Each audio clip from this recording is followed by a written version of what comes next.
In today's video, I'm going to teach you how to use Dashboard View to see project metrics in Trello.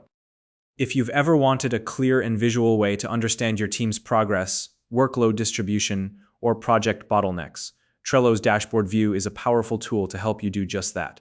Whether you're tracking tasks for a personal project or managing a professional team, this feature organizes your board's data into easy-to-read charts and tiles.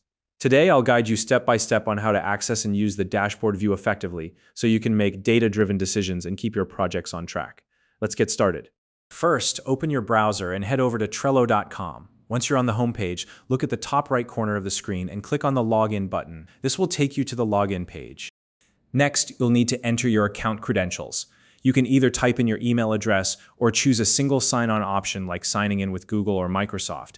If you decide to use your email address, go ahead and enter your password as well, then click the Login button to continue.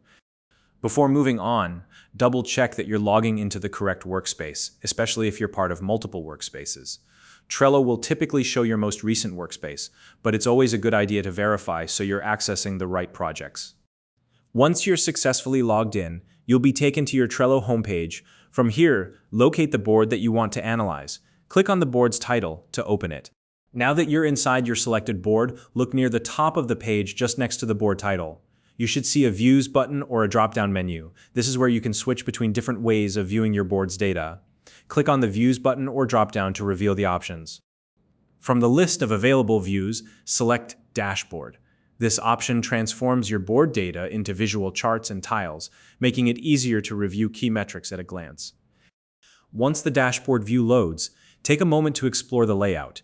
You'll see a variety of charts and tiles that summarize your board's data. These visuals can display metrics such as the number of cards per list, cards assigned to different members, cards categorized by due dates, and even cards grouped by labels.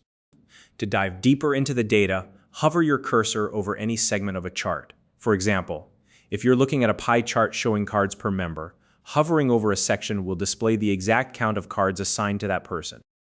While analyzing your dashboard, it's important to ensure your board data is accurate and complete. Check that every active card on your board has a due date, an assigned member, and at least one relevant label. This helps the dashboard view provide the most reliable and actionable insights. Use the information from your dashboard to identify potential bottlenecks, such as lists or members with too many tasks. You can also balance workloads or adjust priorities based on what you're seeing. For example, if a team member has significantly more cards than others, you might want to reassign tasks to even things out. Now, if you don't see the dashboard option in your Views menu, it could be due to a limitation with your Trello plan or your account permissions. In this case, reach out to your workspace admin to confirm whether your plan supports the dashboard view feature and verify that you have access.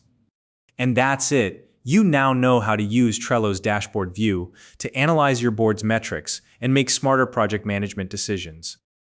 If you found this video helpful, please like and subscribe.